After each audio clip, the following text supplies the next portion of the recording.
Natin. Amen, hallelujah. At, maraming salamat sa bawat isa. At gayon din ay, yun po ay manalangin muna tayo. Kasi nawawala ako. Manalangin muna tayo. Hallelujah. Father in heaven, I thank you, Lord God, for this wonderful day that we are gathered here again para magbulay-bulay ng iyong mga salita. Maunawaan namin, Lord, ang First Corinthians at yun din, Lord, ang anuman ang mga isinulat ni Paul upang Panginoon ay lalo pa namin ito pong isabuhay namin. Lalo na po sa aming mga ministeryo, Lord God, na kung saan marami pong nangyayari at marami pa pong mga bagay na dapat naming maunawaan at gawin para kami po ay magiging iisa sa aming pananampalataya. Salamat sa Panginoon. Salamat, Lord, sa inyong pag-akay sa amin. Salamat sa inyong karunungan. We ask for the Holy Spirit to guide us today, to give us a wise and understanding heart, to give us wisdom, to open our eyes, so Lord God, the eyes of our understanding, upang lubos naming maunawaan ang mga pagtuturo. Salamat, Panginoon, at binigyan ninyo kami ng kalakasan. Salamat sa buong araw na kasama namin kayo. At gayon din, Lord, sa pagpapasensya at sa enduring patience, so Lord God, na kami po ay pinatawad ninyo sa bawat naming paghiling ng kapatawaran mula sa aming kahinaan, Panginoon. Salamat, Lord, na kayo din po ang nagpalakas sa amin. Sa aming pakikinig sa inyong mga salita ay lalo kaming lumalakas. Maraming salamat, Panginoon, at kinatagpo ninyo kami sa inyong banal na Espiritu. Amen. We praise you, Lord, in Jesus Christ's name. Amen, amen, hallelujah. Praise God. Amen. At maraming salamat po sa inyong pagsama. Amen. At medyo marami. Akala ko mga iilan lang siguro ang magjo-join, no? Kasi parang nahihirapan tayo sa schedule natin. Tama ba yan? Pero feeling ko, no? Anyhow, it is good to study the word. Amen. It is good to know the word. Hallelujah. Amen. Glory to God. At praise the Lord. At teka sandali lang. Amen. Mamaya na lang. Mamaya ko na to babasahin kasi ako'y magtuturo. Unread. Yan. Ayan, praise God. At ako po ay magbahagi na ng aking slide. Nasaan ang aking slide? Thank you, Lord. At napag-usapan natin ito kahapon, medyo marami tayong tanong at nag-enjoy naman ako sa mga tanong ninyo. Totoo yun, mga kapatid. It means to say na interesado kayo sa topic at dapat nga po ay interesado tayo sa mga bagay na ito sapagkat ito po ay ginagawa natin. At nalaman po natin sa Leviticus 26, verse 26 na sabi ng Panginoon, kung patuloy po ang ating idolatry sa ating sarili, ay He will destroy our food supply. At yun nga po makikita po natin ang ating paghihikahus. Yun po yung sinasabi dyan. So the 10 women will need only one oven to bake bread for their families. Isipin mo, 10 babae, 10 pamilya, ha? Magluluto sa isang oven, ibig sabihin nun, ganun ka. Walang supply, walang pagkain. O makikihingi na lang yung iba. Ganon. Ganon po pagka pasaway tayo, nawawala po yung pagpapala ng Panginoon sa ating araw-araw na pagkain, sa ating pang-araw-araw na ah, ah, pangangailangan. Nawawala. Totoo po yan, no? At I have seen it a lot of times, kahit na lang sa pamilya ko, no, nung kami maliit pa sa magulang ko.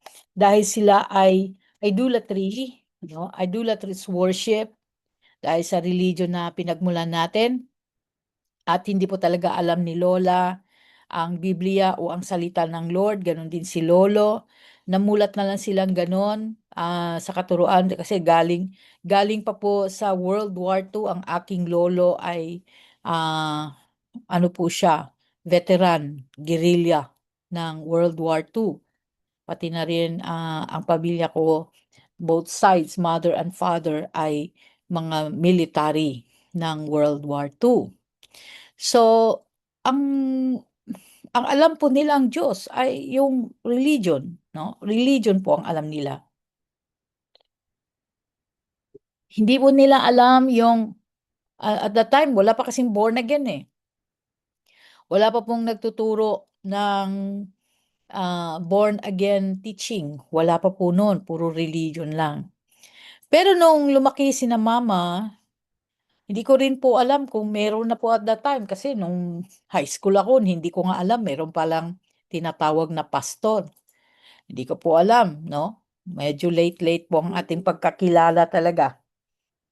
Pero ipinanganak ako at sa murang edad ko bago ako nag-aral ay meron na akong encounter kay Lord, na sinasabi niya na yung sinasamba ng magulang ko ay hindi siya at hindi totoo yun. Inexplain na niya sa akin lahat. So mula sa Paul, hindi po ako talaga sumasamba dun sa kanilang sinasamba. Hindi ko po kinikilala. Natatakot po sila, pati yung yaya ko natatakot kasi bakit lagi akong may kausap. At nakikita talaga nila akong nakikipag-usap. Hindi ko rin po maunawaan bakit hindi po nila nakikita ang kausap ko. Kitang-kita naman ang laki-laki niya, 'no? Kaya yung katulong namin na nagbabantay sa akin, nagrereklamo po siya sa aking magulang sapagkat natatakot siya kung sino yung kausap ko. Pero, ito lang, 63 years old na nakilala ang aking nanay. So, nakita ko po yung hirap ng buhay na nananahan sa religion, na sumasamba sa bato, sa kahoy, sumasamba sa mga Diyos-Diyosan. Nakita ko po sa buhay ng magulang ko. In my parents' lives, it was really difficult. Kahit in the lives of my grandparents, although they are rich, but then still, they just go to church on Sunday, listen to the sermon, and come home and change. Nothing really. But ang aking lolo ay dahil meron siyang trauma in the war, ay very abusive po talaga ang lolo ko kapag nagalit siya 'no, nananakit po siya talaga. So, these are the kind of life na nakita ko. But then when I started to know God,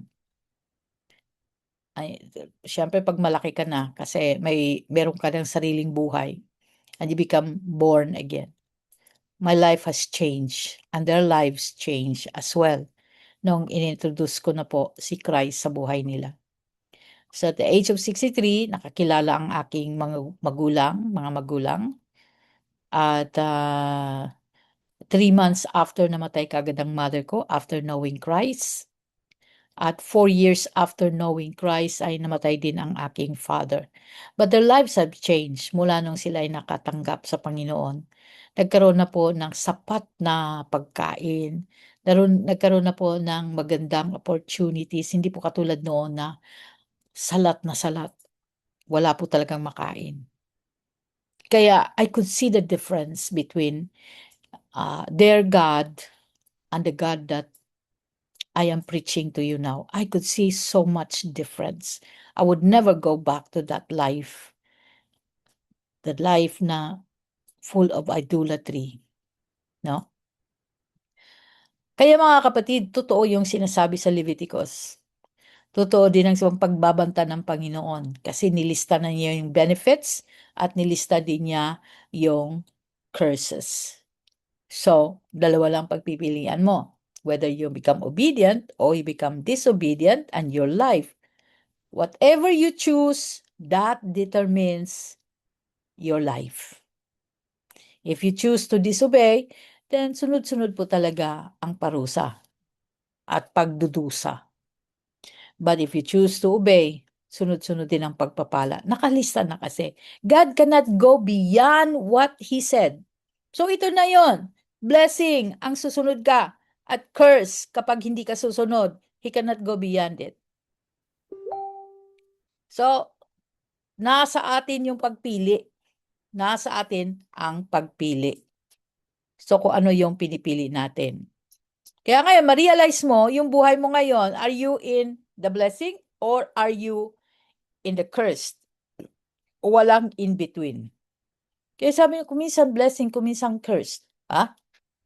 That is still a cursed life. Mercy na lang ng Panginoon na nagkaroon ka ng konting blessing. Kailangan ng tunay na pagsunod. Amen? Lalo na, nakakilala na tayo. Okay, kaya yan ang verse 26 in-highlight ko. Ang sabi ng Lord, I will destroy your food supply. So that, yun nga, 10 women will need only one oven to bake the bread. For their families, they will ration your food by weight. And though you have food to eat, you will not be satisfied. So walang satisfaction. Totoo yan. Laging kumakain, pero walang kabusugan. No? Walang kabusugan. Nakikita din natin ito sa mga taong talagang wala ang Diyos. Wala po silang satisfaction. Okay, all glory to God. Sinabi din natin na itong sabi ni Paul, bilin niya, all things are lawful for me, but not all things are helpful. All things are lawful for me, but not all things edify. Let no one seek his own, but each one the other's well-being. Eat whatever is sold in the meat market, asking no question for someone's sake, for conscience sake. For the earth is the Lord's and all its fullness. Okay. Lahat pwede mong gawin, kaya lang hindi lahat beneficial.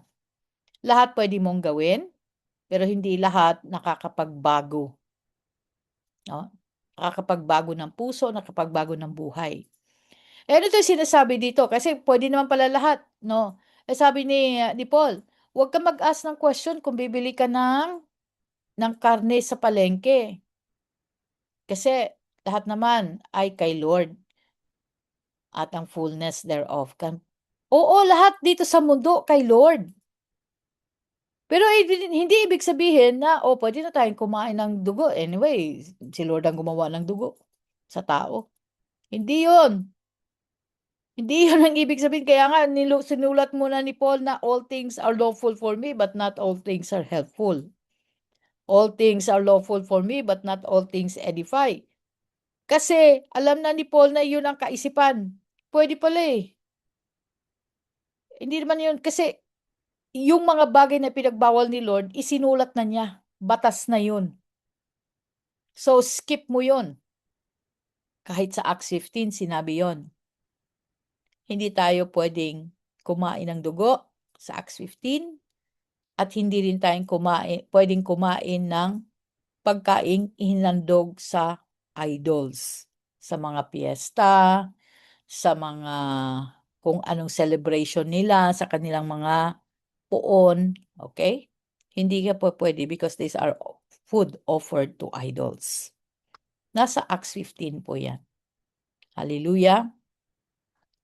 Kaya nga sabi ni Paul, pwede, pero hindi, pwedeng gawin lahat, pero hindi nakakabenepisyo. Pwedeng gawin lahat, pero hindi nakakalinis o nakakatuwid. Sabi niya, if any of those who do not believe invites you to dinner, and you desire to go, this is verse 27, eat whatever is set before you, asking no questions for conscience. Kumain lang. Ang tanong dito, paano kung naghanda ng bawal?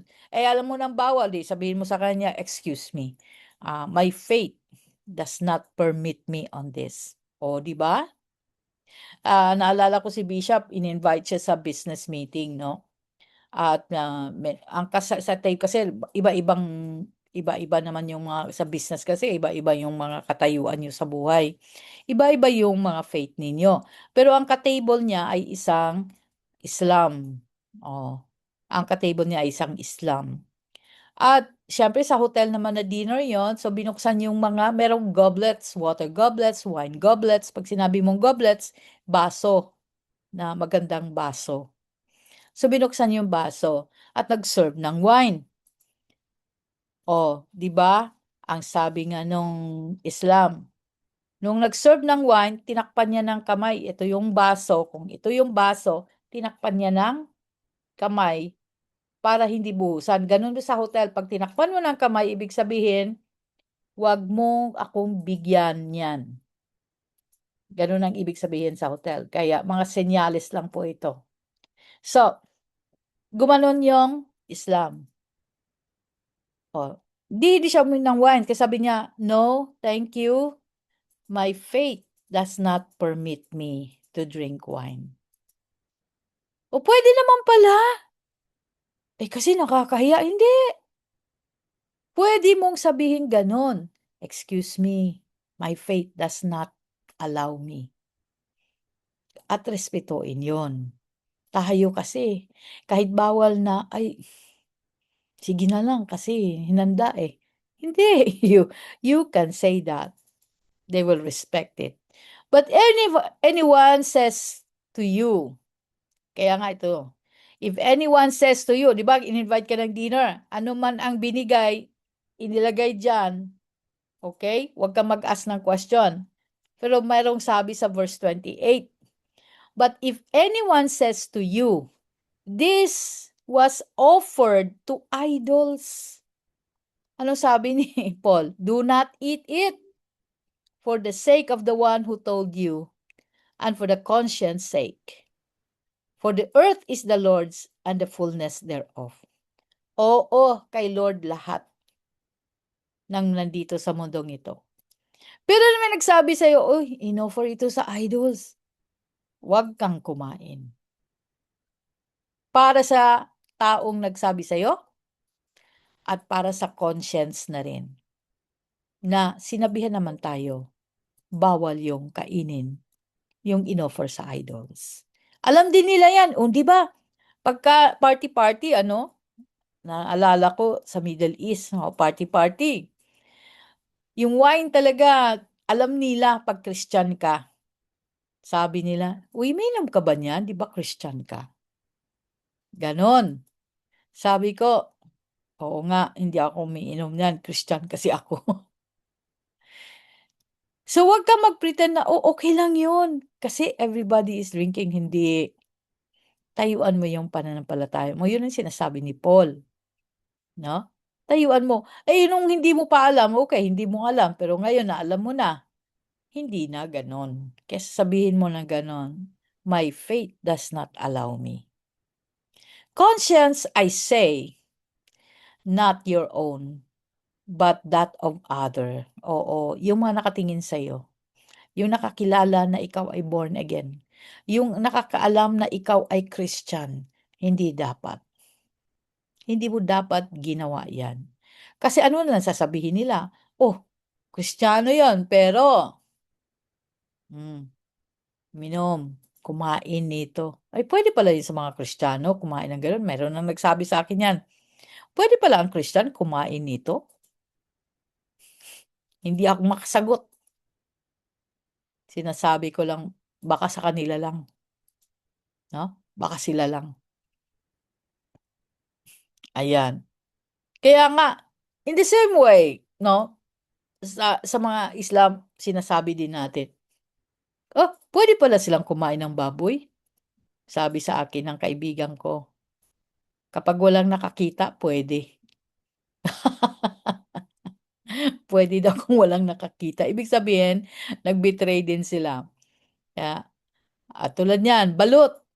Kumakain kayo ng balut? Kasi maraming nahuhuling nagdadala ng balut.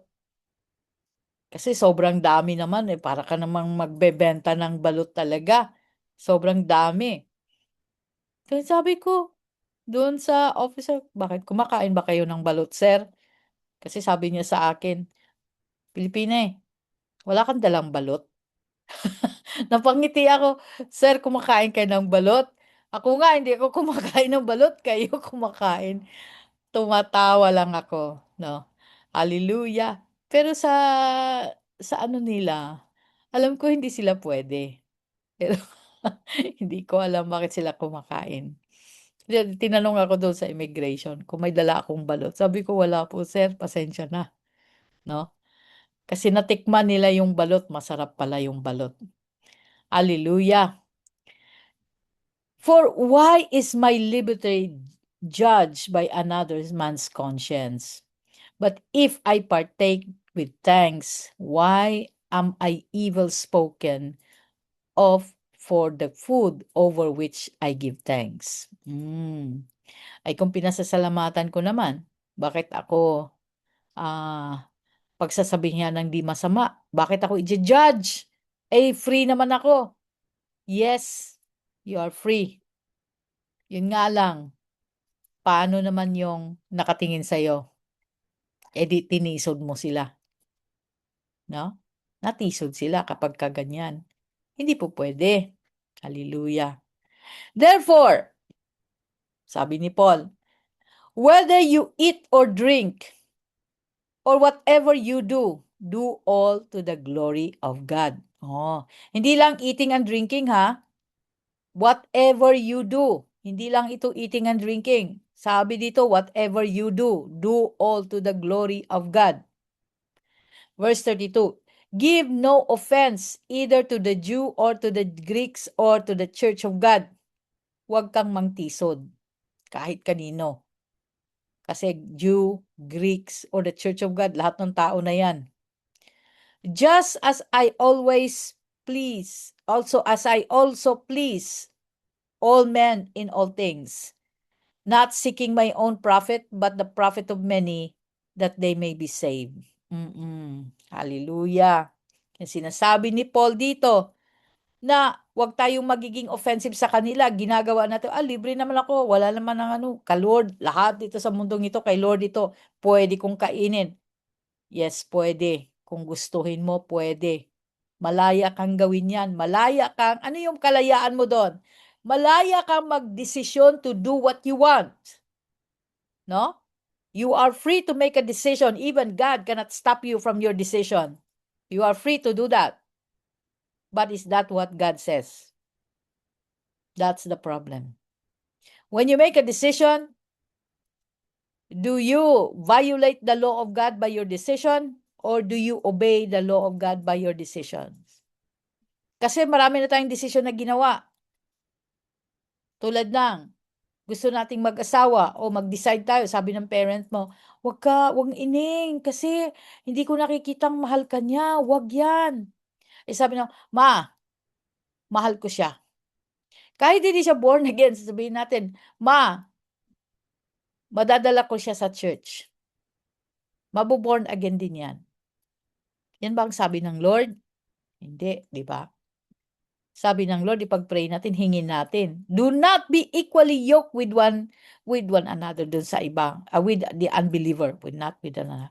Do not be equally yoked with the unbeliever. Yon, sabi ni Paul. So, alam natin na hindi po pwede, pero pinilit natin. So, we made a decision. And this decision cause us suffering. At sabi natin, bakit mo, Lord, hinayaan ako sa suffering na ito? Hindi si Lord yan. You made a decision. You made a decision to go abroad, to work abroad. So, naiwanan ng family. Tapos sabi mo, Lord, nahirapan ako. Bakit ganito? Kaninong decision ba yon? Is it a decision of God? Is it a law of God na magkahiwalay kayo sa pamilya mo? No. It is it is not God's decision. It is not God's will or law. Ang gusto ng Lord, the family should stay together, stick together, and be with Him. Pero, dahil sa pangangailangan, kailangan mong gawin, then you suffer. Alam mo yung mga sinasabi na kailangan nating gawin, kailangan ko kasing gawin to eh. With with that kind of thinking and decision, ginawa mo dahil kailangan mong gawin, that tells me you have no trust in the Word of God. Sinasabi mo kay Lord, wala akong tiwala sa iyo kaya kailangan kong gawin 'to. Wala akong tiwala, hindi ko kayang magtiwala sa salita mo, Lord, kaya kailangan ko 'tong gawin. Diskarte mo. So that is your decision. O, di ba? Your decision either shows your trust in the Lord or distrust in the Lord. Kaya na sinasabi dito, whatever you do all to the glory of God. Does it bring glory to God?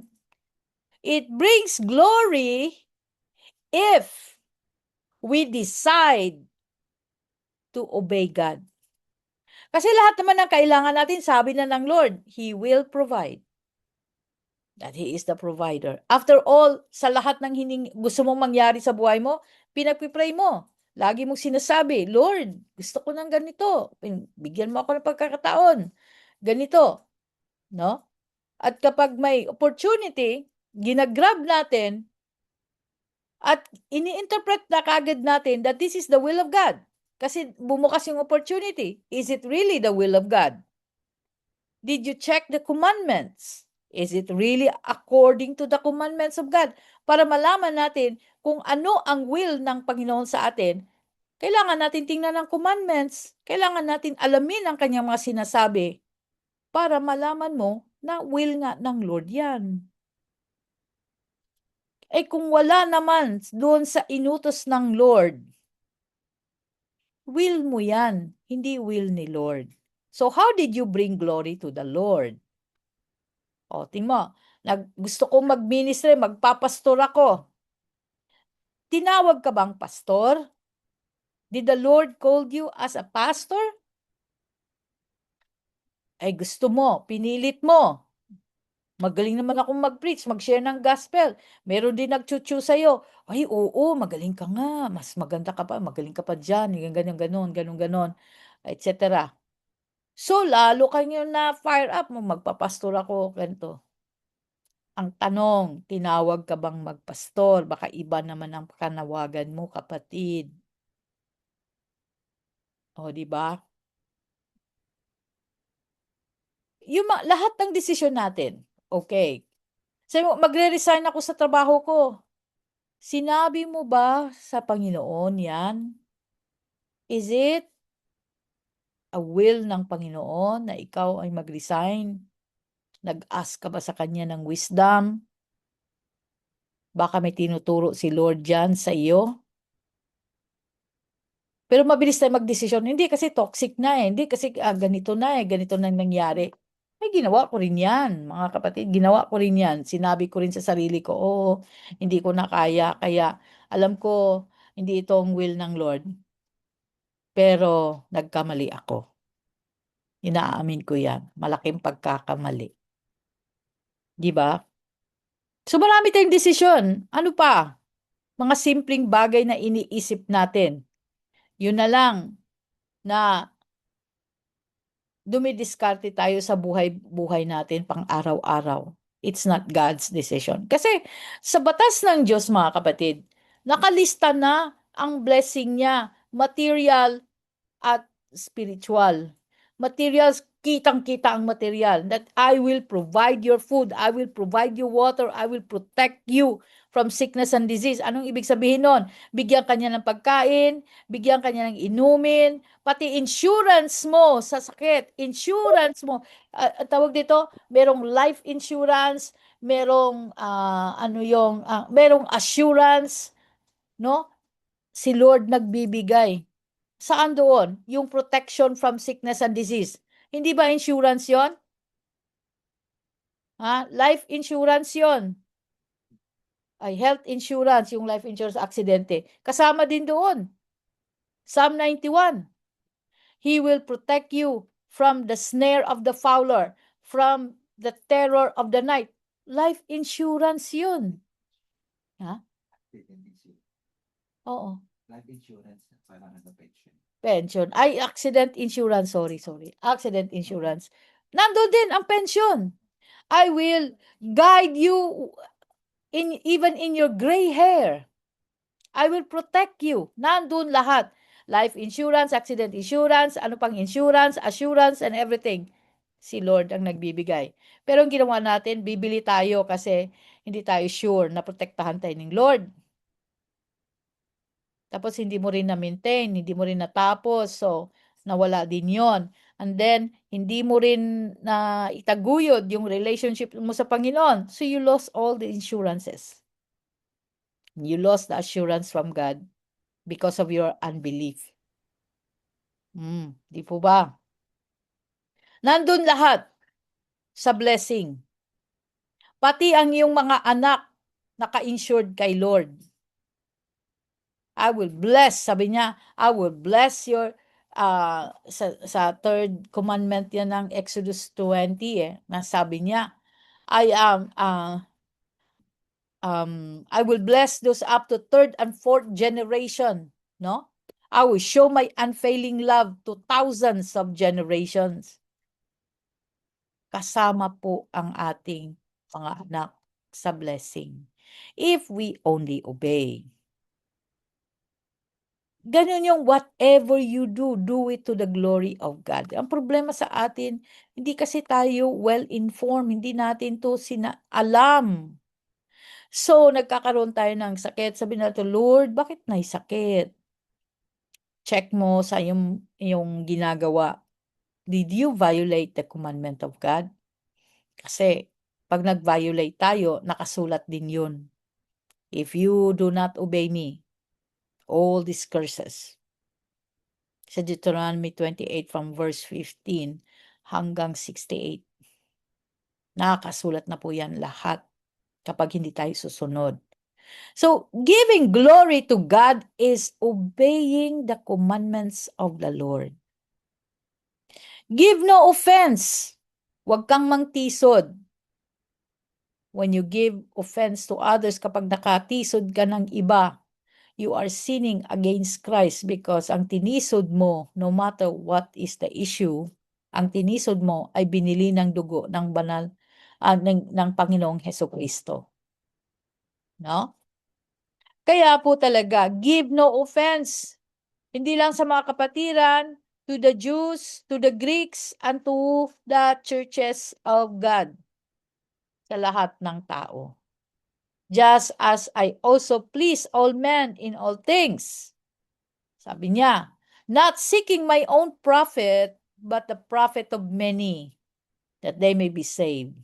Kasi, sabi ni Paul, paano ka pa magbabahagi ng salita ng Diyos kung ang buhay mo ay hindi kalugod-lugod sa harapan ng babahagian mo ng salita ng Diyos? Paano mo sila ma-convince that that the Lord will save them if they just come to the Lord? Kung tayo nga ang practice ng buhay natin ay malayo sa ating mga binabahagi. Malayong malayo. Kasi sabi niya, do not seek your own profit. Ay marami na po ngayon mga kapatid, no? Wherever you look at churches and ministries. Napaka-konti lang po talaga ang mga genuine. Marami po talaga ginawa na pong anong tawag diyan? Job description. Ginawa na po talagang career, trabaho, no? Business. That's it. No? Kasi dahil sa professional fees, hindi magpapastol kung walang naka-sure at nakasulat na mga benefits niya. Napakahirap maghanap ng isang pastor na will not look at these things, or the pastor na would just depend on what God will give. Kasi alam nila ang batas ng Diyos. Ngayon po, karamihan hindi po talaga alam ng batas ng Diyos. Hindi po kasi pinamumuhay. Eto, ituturo po natin to. Kasi ito rin ang sinasabi ni Paul going back to the Old Testament. So how can you ngayon pagka nagse-share ka sa labas ng Word of God, ang tingin sa'yo, you just want my money. Gano'n na.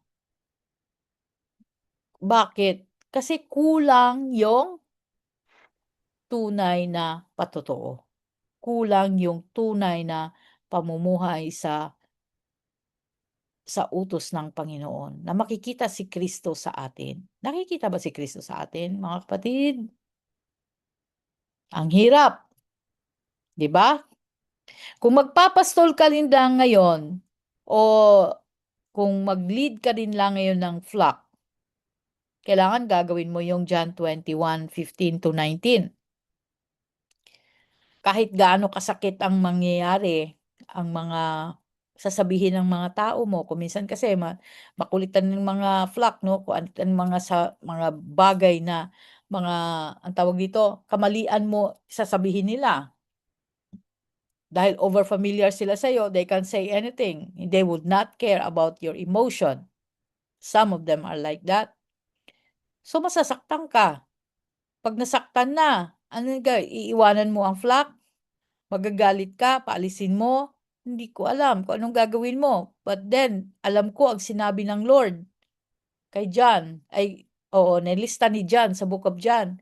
Ang sinabi niya kay Cephas, kay Simon, which is Peter. Ang sabi niya, Simon, do you love me more than this? More than the hurts? More than the pain? More than the struggles? More than the persecution? More than the material things? More than all this the world is offering? Do you love me more than this? Sabi ni Simon, yes, Lord. Ano kaya ang iniisip natin pag tayo ay nag-shepherd? Do we love Jesus more than the offer? More than the material things that we see? More than the things that you will suffer? Kailangan natin, mas mahal natin si Lord. No matter what happened, you would just keep saying to God, Jesus, I will fix my eyes on you. And I will do this because you called me to this job. I will do it with all of my heart. Kahit masakit, Lord, I will do it with all of my heart because you called me. Hindi yung sasabihin mo kay Lord, ang sakit naman, Lord, pwede bang isuli ko na lang to? Ayoko na magpatuloy. Wag na lang. That is not the calling of God. Hindi naman yung taong na nangungutya sa'yo ang tumawag sa'yo, si Jesus naman. No? Pag nakita ka na nakalimutan mo na nandun ka pala sa isang lugar na maraming idols. Nandun ka lang, napagawi ka. At may nagpicture. At sabi mo, tingnan mo si kapatid, pinakita na sa Facebook. Si kapatid, nandirito. Ano nang gagawin mo? Mag-i-explain ka sa Facebook? Magagalit ka sa mga taong nagsalita sa'yo doon kasi yun ang ginagawa niyo, di ba? Pag may nagsalita, nakita ka ng post, magpo-post ka rin. No? Karamihan ganon. Pag nakita na nag-post, mag-post din. Sagot, mag-blind item din. Is that fitting sa verse 31? Whatever you do, do all to the glory of God. Does it bring glory to God to justify? Shout out sa wall mo? Ay, wall ko naman yun eh. Yes, wall mo yon. Pero ilan ang mga friends mo na nakakita nun? At mga friends ng mga friends mo? Kahit wall mo pa yan. Does it bring glory to God? Paano yun? Napicturan ka pero wala ka namang ginawa, napunta ka lang dun. You don't need to explain. They don't know what you did. Just forgive. Forgive. Hindi na kailangang magribat. no? Because it doesn't bring glory to God. Hallelujah. Does not bring glory. I've learned that the hard way. I've learned it. And I've seen what God did to those umiyak ako na ganitong sinabi nila, Lord, ganitong ginawa nila sa akin. They're even worse na ginawa. But I kept quiet. I never posted in Facebook. Nahihiya din ako sa sarili ko sa mag-post. Sobrang sakit ng nangyari. Kung saan na-judge ka na hindi mo naman ginawa, na misinterpretation nila, plus judging, pinost ka na. Nailing na lang ako, sabi ko, Lord, you know what I have done. And if it is a mistake, forgive me. Wherever I committed a mistake in this picture, forgive me. Ngayon, ano nangyari? Nakita ko yung ginawa ng Lord sa buhay nila. Ako pa ang nagsabi, Lord, hindi ko maatim yung nangyari sa kanila. Forgive, please forgive. Hindi ko kaya. And the Lord just told me, I remember how they offended you. I promised you that whoever touched you, they touched the apple of my eye. Pero hiningi ko pa rin, Lord, please forgive. Kasi hindi ko kayang tingnan. Kawawa ang buhay. Talagang kawawa. Praise God. So do it all to the glory of God. It's not for us. Minsan masasaktan tayo mga kapatid. But we are commanded to give no offense. Huwag talaga tayong magbigay ng offense. Kahit ikaw na nasaktan, ikaw pang magpakumbaba at sabihin, pasensya na. Ikaw na ang sasaktan, ikaw pang magsabi nun. Ikaw pang mag-declare. Kasi ang mga tao sa mundong ito ay full of offenses. They are full of it. No? Kaya idaan mo na lang sa ngiti-ngiti.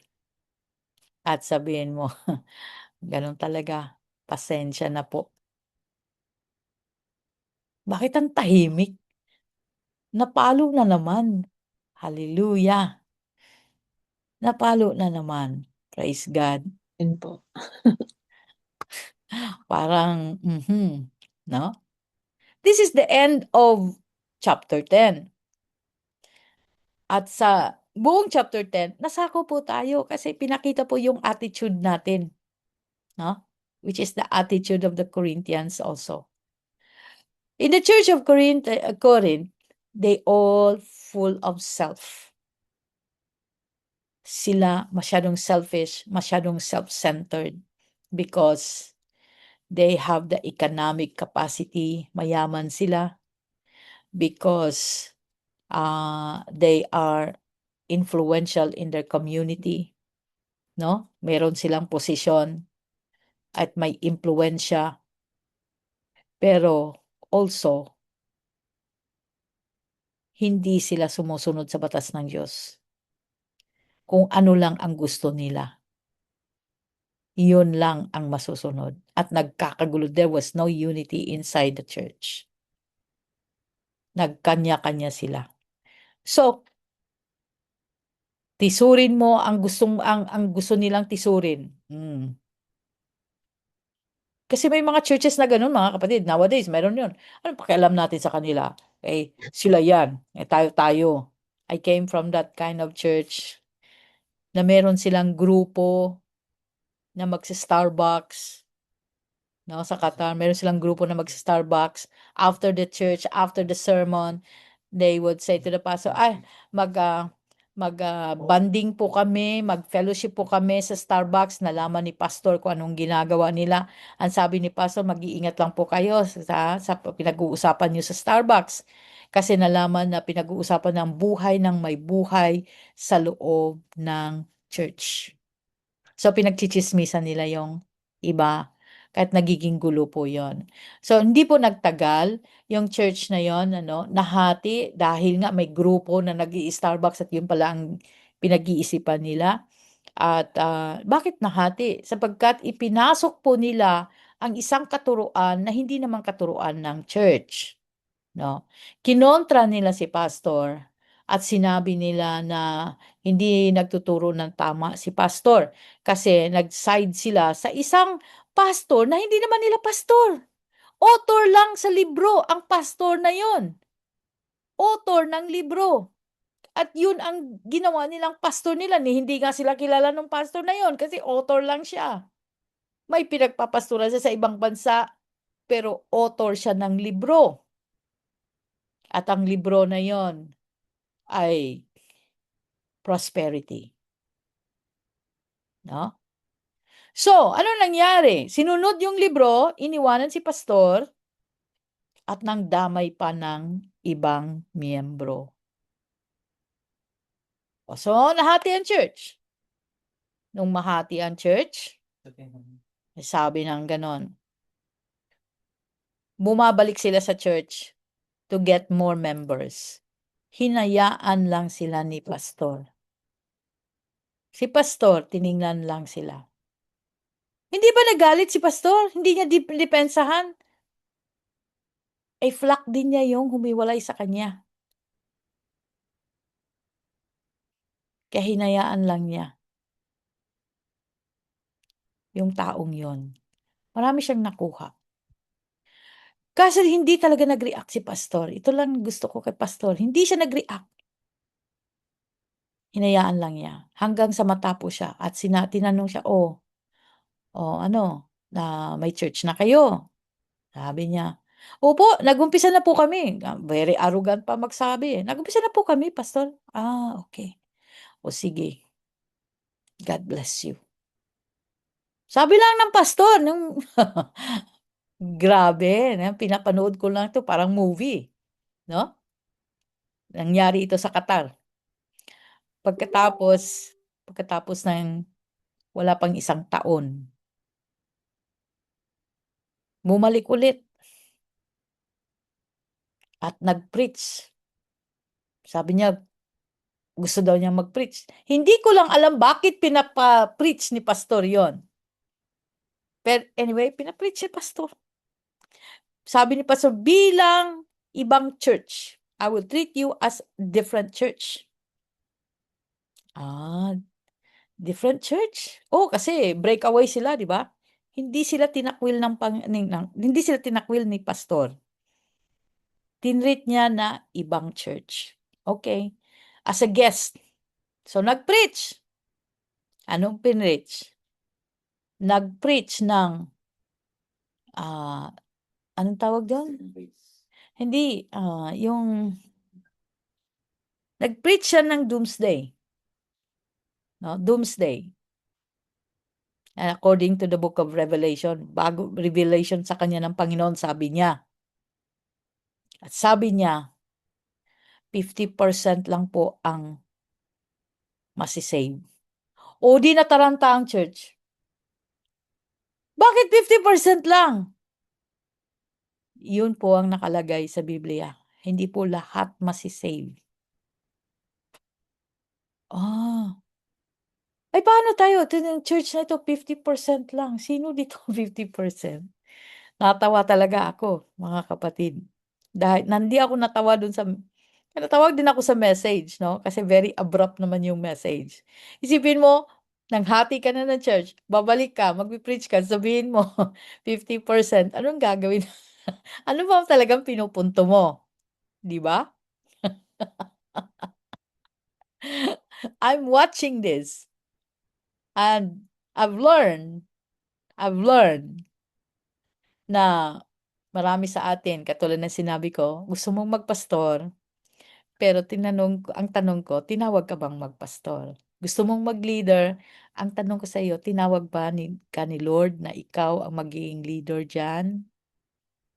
O nag-present ka sa sarili mo? O tingnan mo yon, pinilit ang sariling maging pastor at nag-preach. Bago nag-preach, hinati ang church. Pagkatapos nag-preach na 50% lang ang masi-save. Hallelujah! O hindi siya matanggap ngayon. Hindi siya matanggap kasi kilala siyang nag-split up ng church na yon. So, ano nangyari sa kanya? Nagiging laughingstock siya ng church na yon kasi nga, una, ginawa mo, in-split mo yung church. Pangalawa, bumalik ka doon para mag-preach ng gano'n. So, pinagtawanan siya ng mga tao. So, alin ang mas masakit? In-split mo o yung bumalik ka at pinagtawanan ka? Ha? Yes, Doña Flor. Bumalik ka, pinagtawanan ka, Apostle. O yun, mas masakit yun. Mm. Gusto ba nating mangyari sa atin yun? No? Kaya whatever you do, do it all for the glory of God. Bago ka tumanggap ng kung anumang posisyon, you need to ask God, is it for me? Ask for confirmation. Bago ka mangbatikos ng iba, ask, Lord, tama ba ang aking iniisip? Bago ka mag-comment patungkol sa ginawa ng iba, tanong mo rin yung sarili mo. May right ba akong mag-comment dito? Kasi ganun na nangyari sa taong yun. Kinausap naman siya. Hindi siya nakinig. Pinilit niya. Dahil si pastor nga, hindi daw tama ang pagpapastor. No. Kulang. Pero anong nangyari after that? Ha? Balikan natin siya. Ano nangyari? Na-dissolve din yung kanyang church. In a year's time. Na-dissolve. Bakit? Kapag hindi galing kay Lord, madi-dissolve. Mawawala. So lahat na rin galing sa Lord, magkaroon ka ng kapighatian. Yan, tahimik. Grabe. Gusto niyo mag-react? Please, go ahead ang react. Tingnan ko nga. Praise God. Okay. Teka muna, may comment pala dito. Pwede naman daw kasi red wine, good for the health. Inom lang ako ng tubig. Red wine. Yung iniinom ni Jesus, hindi po yon wine, mga kapatid. Hindi yun Toast pa, red. Apostle. Ah, Toast! magto-toast pa. Hindi po yun wine ang ininom ni Jesus. Ang tawag po doon, new wine. Ang ibig sabihin ng new wine ay sa mga winery, no, yung gumagawa ng wine, ang ibig sabihin ng new wine ay first squeeze. Juice po yon. Kasi ang wine, piniferment, no? Pinapa-age. Matagal po yung pagbababad. Pero yung bagong piga, juice po yon. Ayan, Diyos ko day. Hindi natin alam kung ano yung new wine. So may mga bagong lumabas na sparkling wine. O may nagtanong sa akin, "'Tong sparkling wine, pwede ba 'to sa atin?" Oo, masasabi ko sa iyon, oo, minom ka niyan sparkling wine kasi juice lang yan nilagyan ng carbonate. Tulad nito, sparkling water. Meron ding sparkling wine, juice 'yon nilagyan ng carbonate. Para may kagat-kagat ng carbonate. Ayun. O, 'di ba? Kaya pwede 'yon. Kala ko 7 Up, Apostle. Ay, 7 puwede rin. Mountain Dew. Hallelujah. Eto si ako lang 'to, sabi niya, "Pastor, dati po mga post ko sa Facebook patama post." Meron ka bang tinamaan talaga? Meron 'yan sigurado. Pero simula po ng mag-invite na-invite ako sa Lucas Park ni Ate Levy at may nakapagsabi po sa akin na, "Kaysa mga patama post ang i-post mo, i-post ko, mga Bible verse na lang daw po. Dati hindi ko po maunawaan yon. Tapos habang nakikinig din po ako sa inyo sa TSMD Live, unti-unti ko pong naunawaan ang mga dapat at di dapat, ang mali at tama. Salamat po sa halos araw-araw na pagsasako. O tingnan mo, wow, I really appreciate your comment. Thank you so much at nabago ka. Tapos pastora, nabalik mga post ko nakaraang taon kasi nag-memories na 1 year. Kusang nalabas na sa Facebook ko dati kong post. Ngayon parang hiyang-hiya ako sa sarili ko. Yes, yun ang sinasabi ko. Kasi binabalik po talaga yan ni Facebook. Binabato sa iyong muli. Ito yung sinabi mo noon. Ay, yun po ang nakakahiya. No? Kasi nalagpasan mo na, ngayon hiyang-hiya ka na, ipinapaalala ni Facebook. Kaya never po talaga akong nagpo-post sa Facebook ng galit. Kasi 'pag pinaalala ni Facebook, wala namang nagsasabi kay Facebook na ipaalala, pero 'pag nag-anniversary ka, i-anniversary din niya yung galit mo. Kaya 'wag ka nang mag-post ng mga gano'n. Mag-post ka ng love, love, love at peace, peace, peace, 'no? Imbes na gano'n. Ayan. Naalala ko, pastor, sabi ni Felicita Limen, sa isang kasama naming sabi niya, calling daw niya ang maging pastor. Hayan, ngayon hindi na daw siya mag full-time pastor. Kasi mahirap daw pala ang ministry. Ang sabi ko naman, baka hindi talaga niya calling. Miss call lang yun. Miss call lang ba? Na-miss yung call. Hallelujah. Praise God.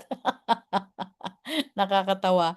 Relate, delete ko na lang ang mga memory na ni Lolo V. Oo.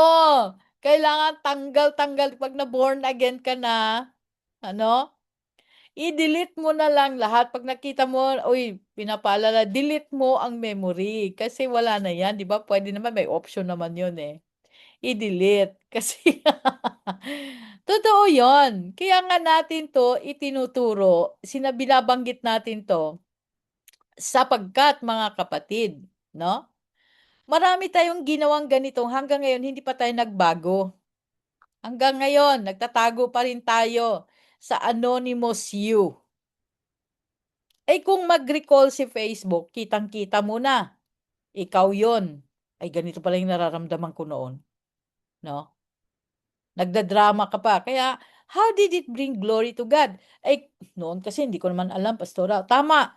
Kaya 'pag nag-recall si Facebook, delete mo na. Sabihin mo na, Facebook, hindi na ako ganyan ngayon. Delete na natin 'to, 'no? Mga post na hindi nakakabigay aliw o hindi nakabigay lugod sa Panginoon, aliw. Kasi hindi na nakakatuwa, eh. So, delete mo na 'yan. Amen? Hallelujah. What other things that give offense? Offense is a trap. Bitag ng kaaway ang offense. Ito po ay nagkukos ng, no? Ang offense po ay nagkukos po yan ng pagkabitag ng isang tao. Kaya huwag tayong mag-cause ng offense. Magagalit si Lord yan. Binibitag natin yung tao o nagpagamit tayo sa demonyo, nabitagin yung ibang tao. Ayan, amen po. Praise God, hallelujah. Kaya yun magbago na po tayo. Tutuhanin po natin ang ating pagbabago kasi ito mga Korinto, hindi po nila tinutuo yung pagbabago nila. Sayang, si Apostle Paul pa ang founder nila, pagkatapos wala din. Oh, sino si Apostle Paul? Naku, the very powerful disciple ni Jesus, 'no? Kasama din para din si Peter sa mga Hudyo. Oh, sa mga Hudyo, kasi pinadala siya sa mga Hudyo. Very powerful disciple ni Jesus sa mga Hudyo. Siya yung pinadala sa Hudyo.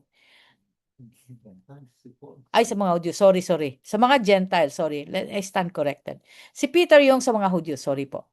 So, si Paul ay powerful apostle ng mga Hintil. at si Peter naman ay powerful apostle ng mga Hudyo. At si Paul ang marami talagang wisdom ng Panginoon na pinagkaloob sa kanya at maraming letters din siyang sinulat, ano. Marami siyang churches na finound.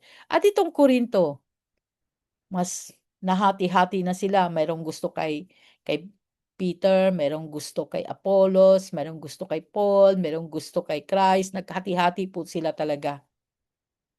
So, wala na silang unity. Tapos kanya-kanya din sila. Kung paano sila nagkahati-hati, in my opinion, mga kapatid, bakit sila nahati-hati? That is because of their evil desires. Kung gusto mong pabagsakin ang isa ay gagawa ka ng grupo. Ay doon tayo kay ganito. Malay ba ni Peter na sikat siya doon? O si Cephas kasi nasikat siya doon sa Korinto. Kasi some, I am for Cephas, I am for Apollos, I am for Paul, I am for Christ. Ganun sila eh. Nahati sila sa apat. Malay ba ni Peter yon na may fans pala siya doon? It is my humble opinion ha. Kung minsan kasi sa church, bigla kang itataas ng isang grupo, ikaw mo, magaling ka. Pero hindi mo alam ang intensyon nila. Hindi mo alam ang intensyon nila. It happened to me. Hindi naman ako parte ng church na yon na sinasabi ko sa iyo kanina. Pero pumupunta ako doon dahil nandun ang kapatid ko. At sabi ng mga kasama niya, Ate Tess, punta ka sa church namin. At kasi ako nagba-Bible study sa kanila, inalaw ako ng church nila, nagba-Bible study ako sa kanila. At sabi niya, kasi basta makinig ka doon, may meeting o tapos magtanong ka. Sabi ko, bakit ako magtatanong? Miyembro ba ako? Sabi niya, kasi ikaw na lang nag-Bible study sa amin, kaya pwede ka magtanong. So nagpunta ako. Pero in my heart, I would never ask questions. I just went there. Pagkatapos ng meeting, sabi ko, tama naman sinasabi ni pastor, sabi ko lang.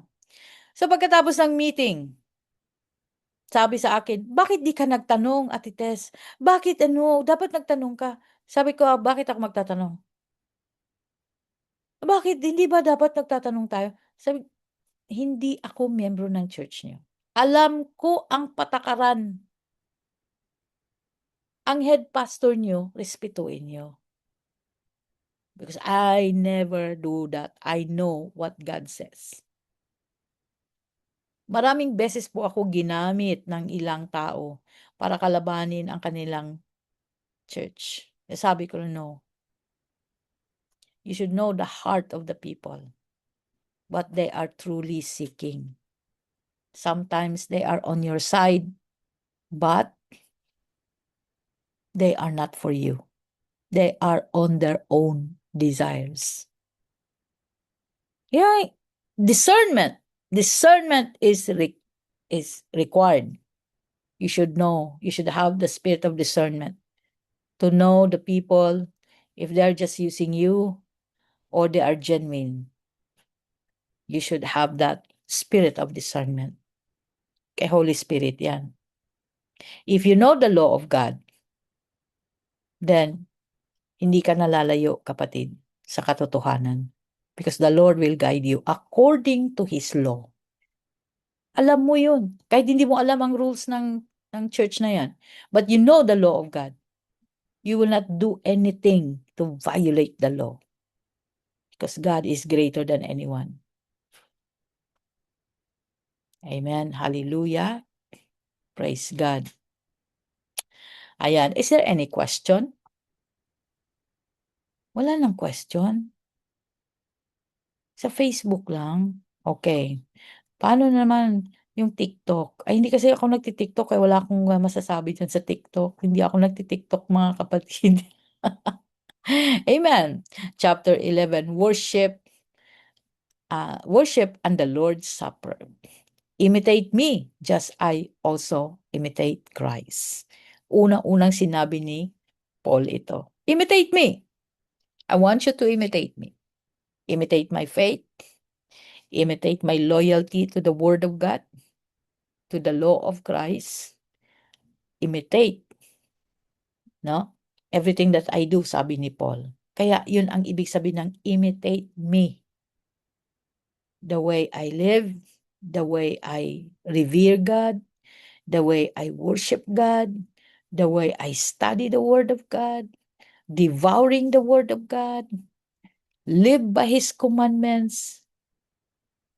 Yun yung imitate me. To walk in the humbleness, yun yung imitate me. Maraming gustong gayahin.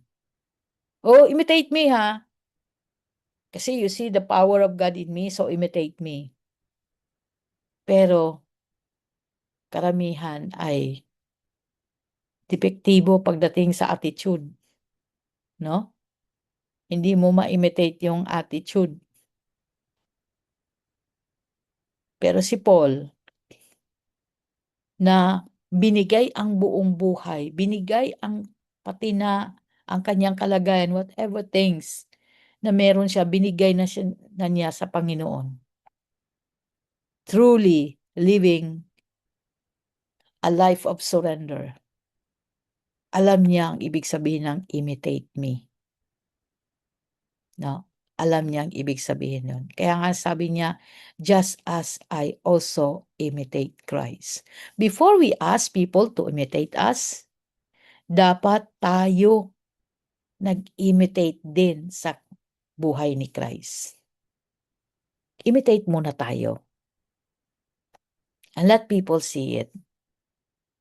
Then, when one comes and, how did you, meron nagtanong sa akin, how to be like you po? Pwede mong sabihin, imitate. Ako, hindi ko sinasabing imitate me. Sinasabi kong imitate Christ. Kasi marami pa akong imperfections. Marami pa akong dapat baguhin. Nahiya ako. Si Paul, very, very, bold siya to say it. Kasi surrendered na fully ang buhay niya. Pero sa akin, hindi ko sure kung surrendered na ba talaga. No? May mga palpak pa rin ako. Kaya sinasabi ko, imitate Christ. Hallelujah. Kasi I'm imitating Christ as well. I am confident with Christ. Amen? Hallelujah. Amen. Praise God. Ayan. Dito na pag-uusap sa worship ay yung mga head coverings. Paano ba tayo pumapasok sa church? Dito natin makikita na sa 11. Nako. Nung sa 10, ano nga yon? Yung ating idolatry sa ating sarili. No? Idolatry. Ngayon, sinasabi ni Paul, yung iyong worship. Okay. Ito sa chapter 11, pag-usapan kasi worship and the Lord's Supper. No? Pero dito, ang unang pag-usapan natin, head coverings. So, pagpapasakop. Kumusta naman ang pagpapasakop natin? Tingnan natin. Okay. Now, I praise you, brethren, that you remember me in all things and keep the traditions just as I delivered them to you. Ano itong tradition na ito? But I want you to know that the head of every man is Christ. Agad-agad, no? The hierarchy of submission. The head of every man is Christ. Ang ibig sabihin, ang bawat lalaki magpapasakop kay Kristo. Okay? Ang bawat lalaki magpapasakop kay Kristo. The head of the woman is man. Okay, ang babae, kung nagpapasakop ang lalaki kay Kristo, then si asawa, magpapasakop din kay lalaki. No? Si asawa, magpapasakop din sa asawang lalaki. Kasi nagpasakop si asawa. And the head of Christ is God. Bakit? Kasi si Christ, nagpasakop din siya kay Father. Tama? Ayan, tama ba o hindi? Tama! Kaya nga Tama. niya tinanggap, 'di ba? Tinanggap yung suffering. inutos ng Lord to give up His life to save the lost. Binigay niya. Bakit? Kasi yun ang usapan nila. Yun ang usapan nila. Praise God. Kaya nga, mga kapatid, na sa Hebrews, basahin natin, Hebrews 5. Hebrews 5. Okay. Hebrews 5. Ano sabi diyan? Teka, nasaan sa verse? Verse 8. Let's say, verse 7. Okay, verse 7. Sabi doon, during the days of Jesus, mula sa verse 7 hanggang verse 10. Sabi niya sa verse 7, during the days of Jesus' earthly life, he offered up prayers and petitions with loud cries and tears to the one who could save him from death. Sino ang who could save him from death? Sino makapagligtas sa kanya sa kamatayan? Si Father lang yon. Kita mo sa inyong Bible, that's a capital O1, meaning that's the Father. And he was heard because of his reverence. Pagpapasakop. No? Verse 8. Although he was a son, he learned obedience from what he suffered. Natuto siyang sumunod sa mga bagay na siya ay pinahirapan. And having been made perfect, he became the source of eternal salvation to all who obey him, and was designated by God as the high priest in order of Melchizedek. So dahil si Jesus, sumunod siya sa utos ng Panginoon. Ginawa niya, malalaman mo yan, confirmation yan, John 17, sinabi niya, I did what you told me to do. I did the work that you have given me. Sa John 17, nung siya nananalangin. Kaya nga hinihingi niya ang glory niya na ibalik sa kanya at ginrant yun ng Panginoon. Kaya tayo na iniligtas ng Panginoon, dapat din tayong magpapasakop sa Panginoon. Pero within the family of a Christian community, sabi ni Paul, may hierarchy ang pagpasakop. This is the tradition. Keep the tradition. Ito yung tradition na sinasabi niya, the hierarchy of submission. Paano yan? So you have Christ being the head of every fathers, and you have man or the husband being the head ng every mothers. So, kanino nagpapasakop? Si Christ. Kasi si Jesus ay being a man, he's submitting to the Father. O, kung si Christ nagpasakop, bakit tayo hindi magpasakop? Magkaiba po ang ibig sabihin ng submission at pagsunod, obedience. Submission, pagpapasakop. Nagpasakop ka sa batas. Ito yung sinasabi ni Paul na tradition, the hierarchy. No? Ay, saan ito na equal lang tayo? Anong equal lang tayo?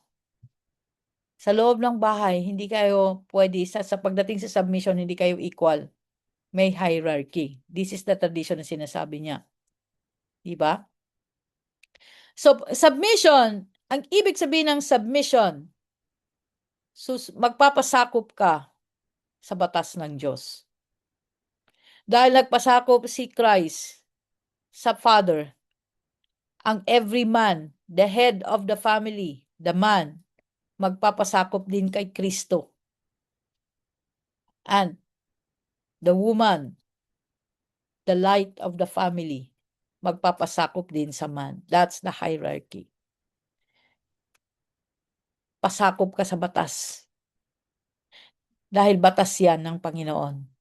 Ngayon, Pagdating sa obedience, pagpapasakop yun ha. Obedience, hindi pagpapasakop mga kapatid. Ang translation ng obedience sa ating lengguwahe is pagsunod. Yun. Huwag mong pag-isahin yung pagpasakop at pagsunod. Magkaiba pong ibig sabihin nun. Pagsunod. So, ano yung pagsunod? Obedience. Saan ka susunod? Obedience means following what the commandment tells you to do. Susundin mo kung ano ang sinasabi ng utos ng Diyos. Yun yung obedience o pagsunod. Susundin mo ang utos ng Diyos. Hallelujah. Naunawaan? Kaya kayang-kaya mo magpasakop sa iyong asawa dahil susundan mo ang utos ng Diyos. Oh. Ganun. Sa Old Testament din, puro lalaki ang ginagather ni God. O mga first, meron ba dong first women? First daughter? Wala, di ba? Ang kinukuha ng Lord as first na para sa kanya, lalaki, puro lalaki. Puro lalaki ang gusto ng Lord na first na handog sa kanya. Dahil simbolo yan ng first son niya, si Jesus Christ. Hindi ibig sabihin na hindi tayo gusto ng Lord. It was just a symbol that the first son of God, Jesus Christ, will come on earth belonging to Him. But lahat tayo mahal ng Panginoon. Okay, that's the hierarchy of submission. Not the hierarchy of obedience. Walang hierarchy ang obedience. Ang obedience mo is unto the law of God. Sa law ng ano ang sinasabi ng law, batas ng Diyos na gagawin mo, yun ang obedience kapag ginawa mo. Kapag hindi mo ginawa ang batas ng Diyos, disobedience. Okay? So, malayo ang meaning nila. So, hindi ka dapat, huwag mong paghaluin. Hallelujah. Praise God. Amen. Kaya nga, halimbawa, magsasabi ako, ako ang mentor mo. Ngayon, bilang mentor mo, mag-devotion ka. Sabi mo, ayoko. Wala kang pagpapasakop sa tradisyon natin na mag-devotion kasi lahat ng life change nagdi-devotion. Lahat ng life change magdi-devotion. Sabi mo, ayoko. So, wala kang pagpapasakop. Hindi ka nagpasakop doon sa tradisyon natin na mag-devotion tayo. Ngayon, obedience. Saan ang obedience mo doon? Sa devotion, binabasa natin ang salita ng Diyos. Bulay-bulay mo ang salita ng Diyos. Ngayon, hindi mo ginawa o disobedient ka sa Panginoon. Yun ang obedience, disobedient ka kasi ayaw mong magpasakop, ayaw mong sumunod sa devotion.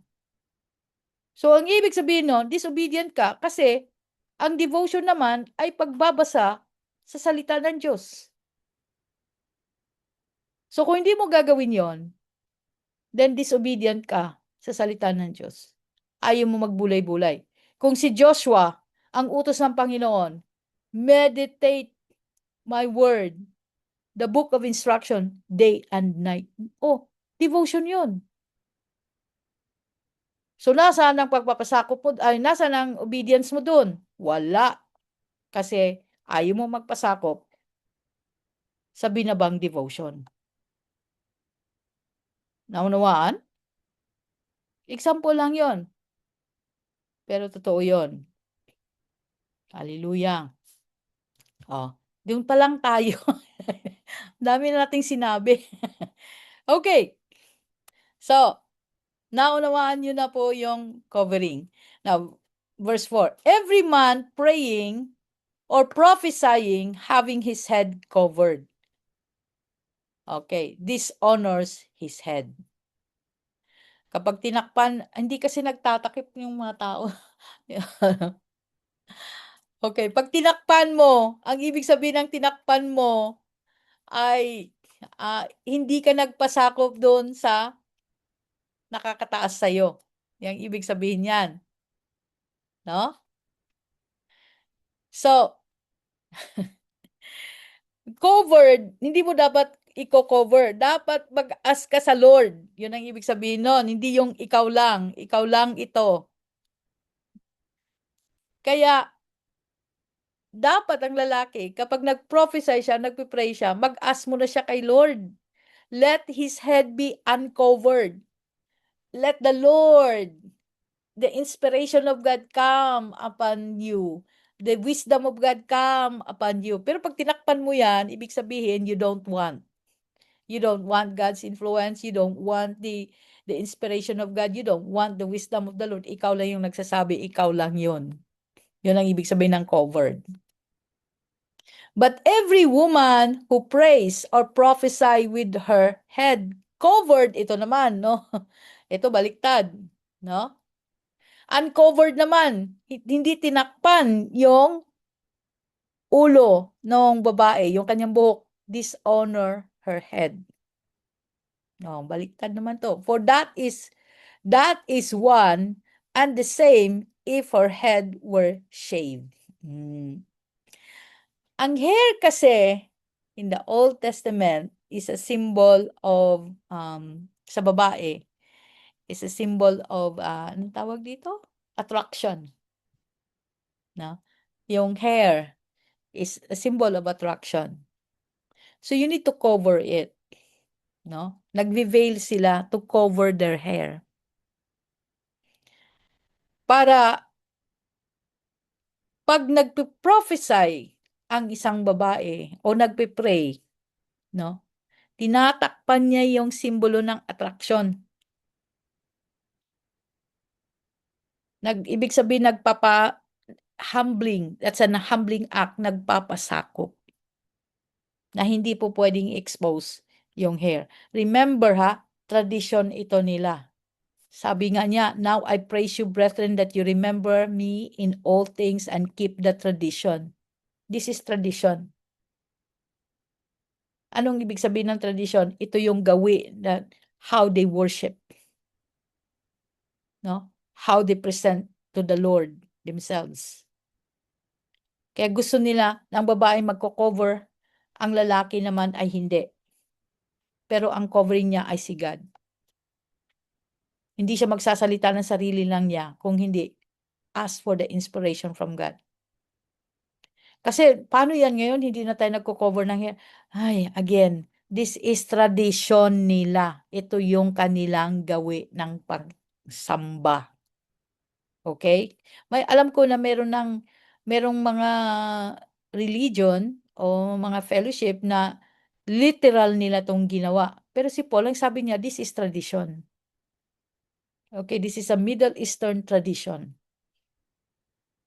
Okay. Makikita kung hindi ka pa nakapunta sa Middle East, ang mga babae doon, no, ay covered ang kanilang buhok lagi because it's symbol of attraction. Covered ang buhok. So that pagdating mo sa Qatar, ang iyong pag-ikot ng kanilang hijab ay iba kaysa sa Abu Dhabi or Dubai. Parang sa Qatar is going to the right ba? At ang Dubai or Abu Dhabi ay going to the left.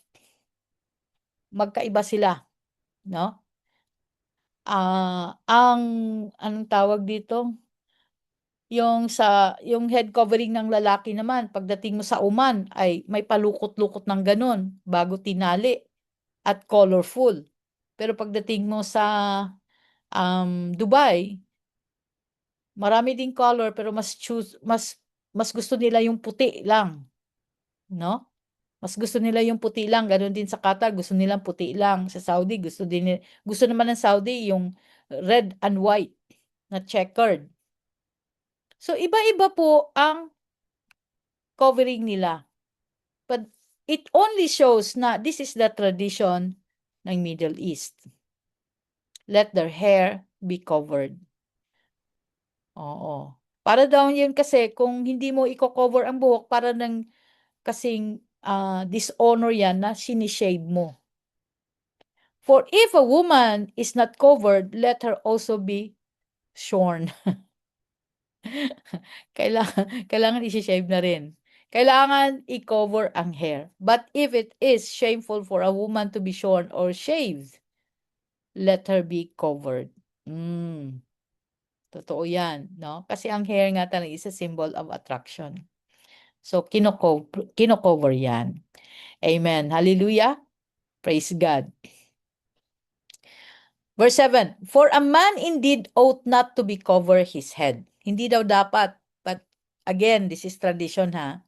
Since he is the image of the glory of God.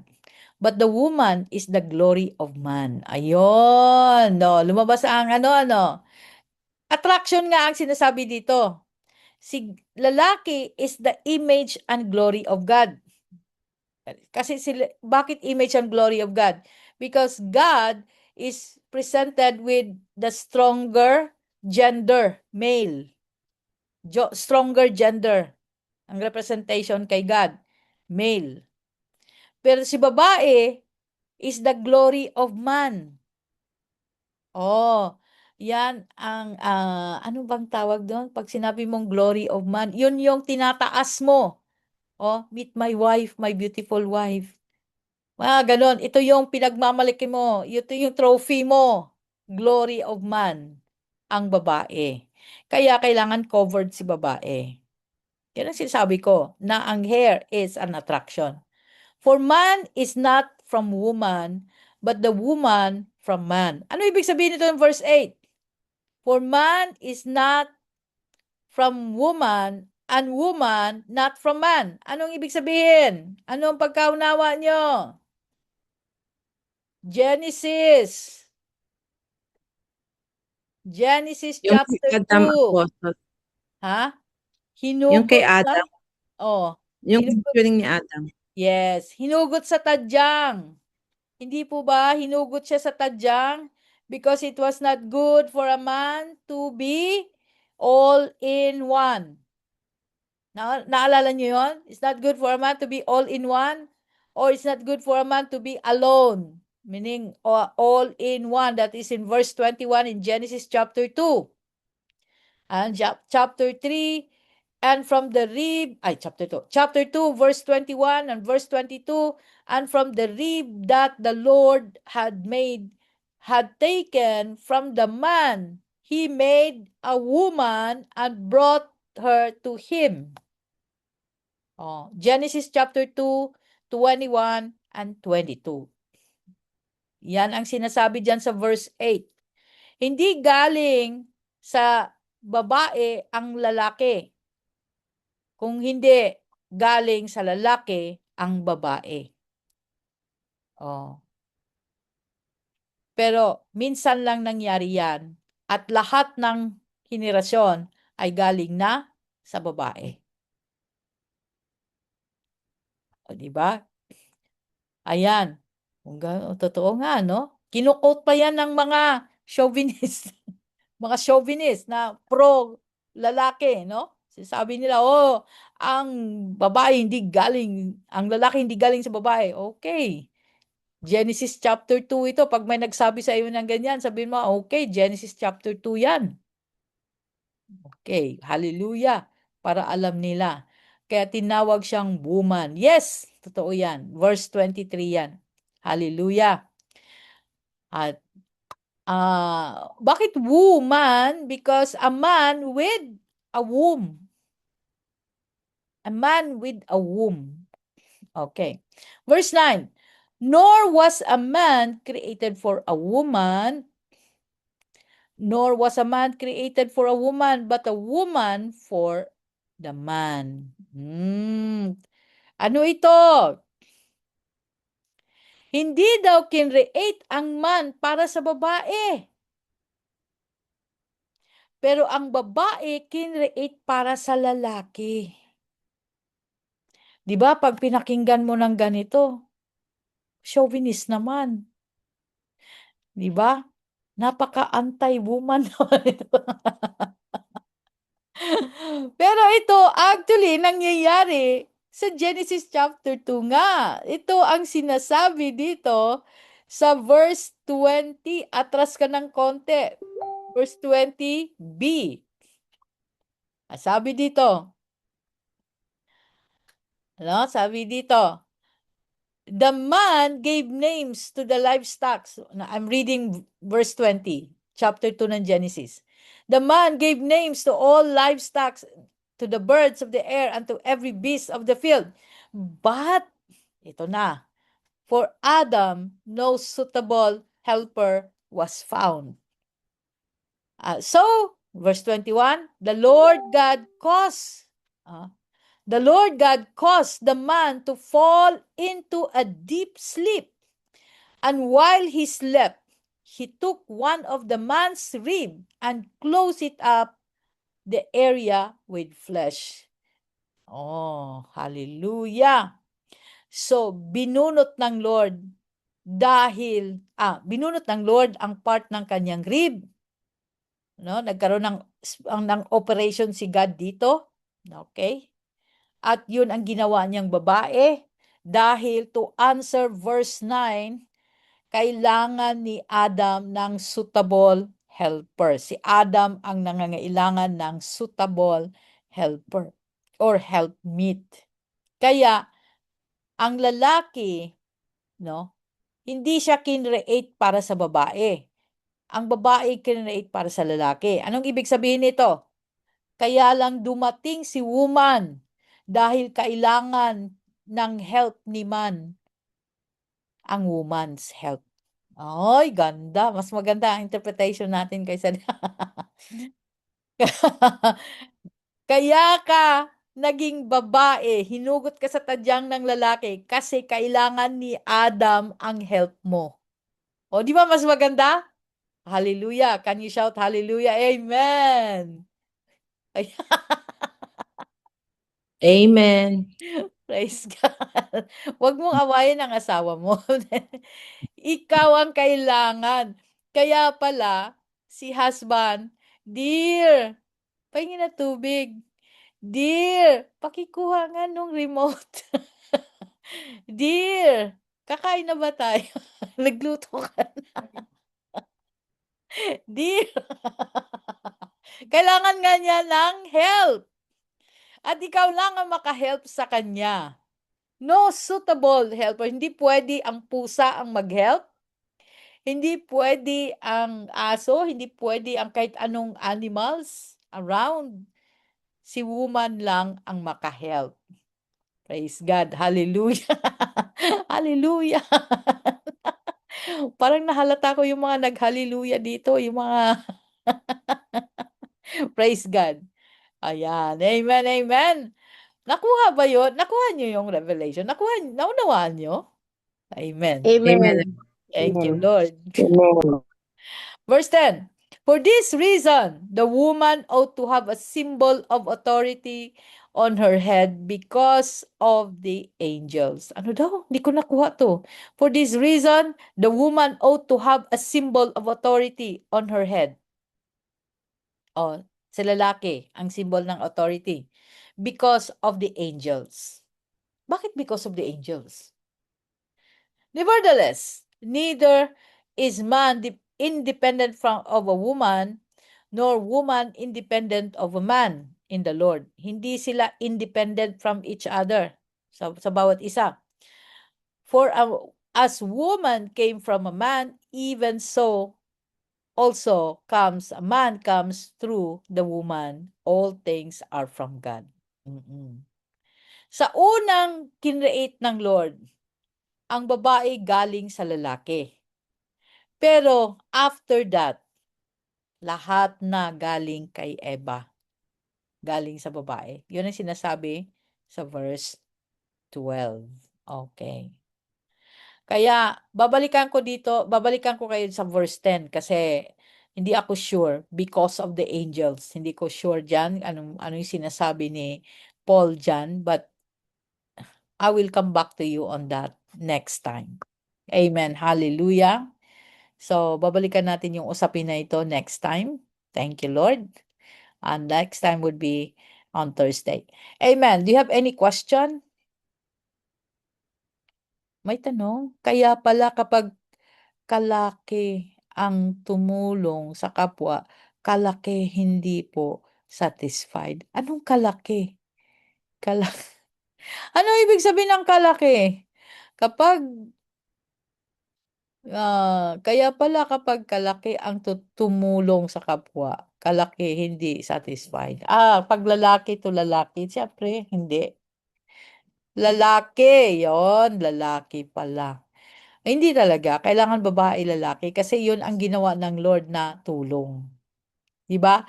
Halimbawa, 'pag sinabi na, tatawagin yung sa loob ng bahay, nangangailangan ng help si father, tatawagin niya, "O sino maghugas dito?" Tawagin niya yung lalaki, hindi siya satisfied sa hugas nun, kasi hindi marunong maghugas. Ako nga, eh, sabi ko, "Ito nga, naghugas na naman 'to si Bishop, oh, mali na naman." Praise God. Amen. At, any, question? Nothing? No question at all? Ay, salamat naman. Sige na nga, alis na tayo. Ayan, praise God at, sino mag-volunteer mag-pray? Uy, 'pag nag-pray, kailangan tawagin pa talaga, eh. Hallelujah.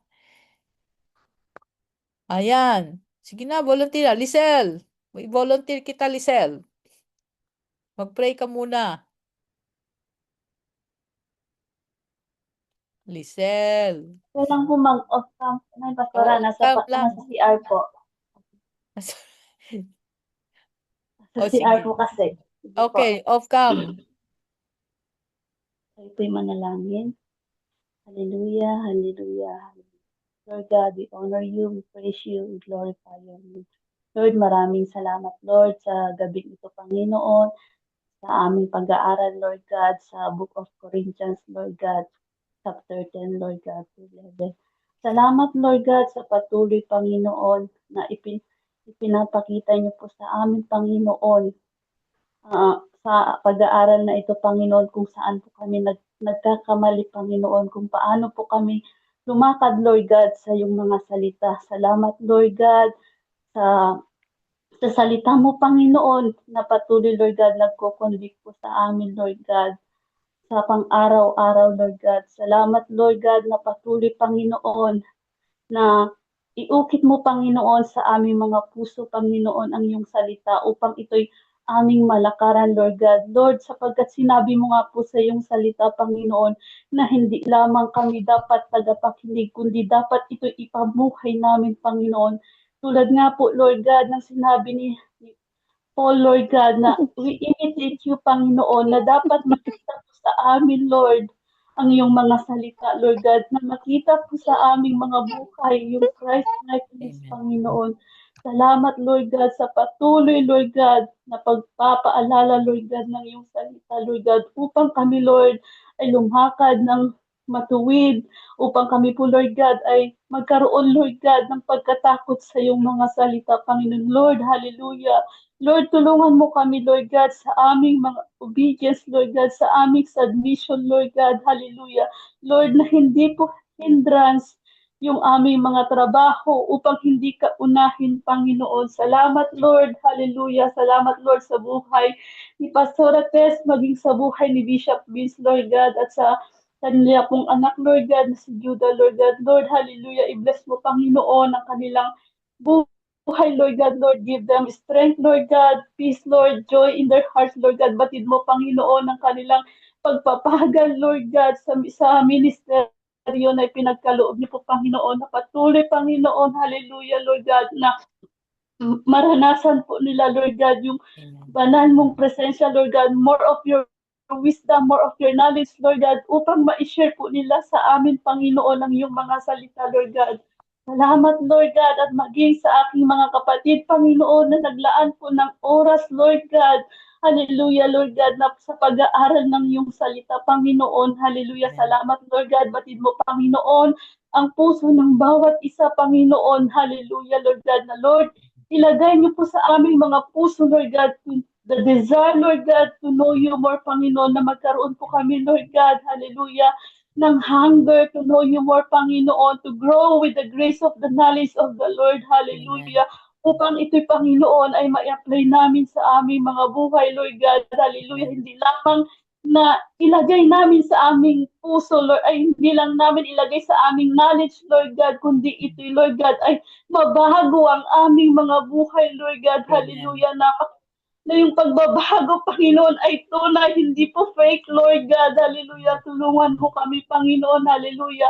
Hallelujah. Salamat, Lord God, na patuloy, Panginoon, sa bawat isa, Panginoon, ay maging ilaw po kami, Lord God, at asin ng sanlibutan, Panginoon. Salamat, Lord God. At sa aming paghihiwalay, Panginoon, hallelujah.